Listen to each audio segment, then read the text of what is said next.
વડોદરાના જેતલપુર રોડ પર આવેલા ઇન્ડિયા બુલ્સ મેગા મોલમાં કાયદા વ્યવસ્થાની પરિસ્થિતિ સવાલ ઊભા કરે તેવી ચોંકાવનારી ઘટના સામે આવી છે. મોલ પરિસરમાં 3 યુવકોએ મળીને એક યુવકને ઘેરી લઈ પ્લાસ્ટિકની પાઇપ વડે નિર્દયતાથી માર માર્યો હોવાનો વિડીયો સોશિયલ મીડિયામાં વાયરલ થતા ચકચાર મચી છે. વાયરલ વિડીયોમાં યુવકને જાહેરમાં ઢોર માર મારવામાં આવી રહ્યો હોવાનું દેખાઈ રહ્યું છે. ઘટનાને તાલિબાની સજા તરીકે વર્ણવવામાં આવી રહી છે. માર મારનારાઓને કાયદાનો કોઈ ભય ન હોય તેવી રીતે તેઓએ સમગ્ર ઘટનાનો વિડીયો પણ ઉતાર્યો હોવાનું ચર્ચાઈ રહ્યું છે. સૂત્ર પાસેથી મળતી માહિતી મુજબ આ સમગ્ર બનાવમાં એક યુવતીની સંડોવણી હોવાની પણ ચર્ચા છે.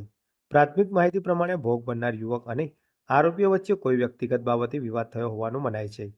ઘટના બાદ મામલો અકોટા પોલીસ સ્ટેશન સુધી પહોંચ્યો હોવાનું જાણવા મળે છે. જો કે ચર્ચા છે કે કેટલાક રાજકીય પ્રભાવશાળી તત્વો આ ગંભીર ગુનાને દબાવવા માટે સક્રિય થયા છે. લોકો દ્વારા સળગતા સવાલો ઊભા થયા છે કે શું જાહેર સ્થળે આ રીતે ગુંડાગીરી થવી કાયદા વ્યવસ્થાની નિષ્ફળતા નથી? શું પોલીસ રાજકીય દબાણ સામે ઝૂકશે કે પછી આરોપીઓને કાયદાનું ભાન હશે? હાલ પોલીસ દ્વારા તપાસ હાથ ધરાઈ હોવાનું જાણવા મળે છે. વધુ વિગતો બહાર આવવાની બાકી છે.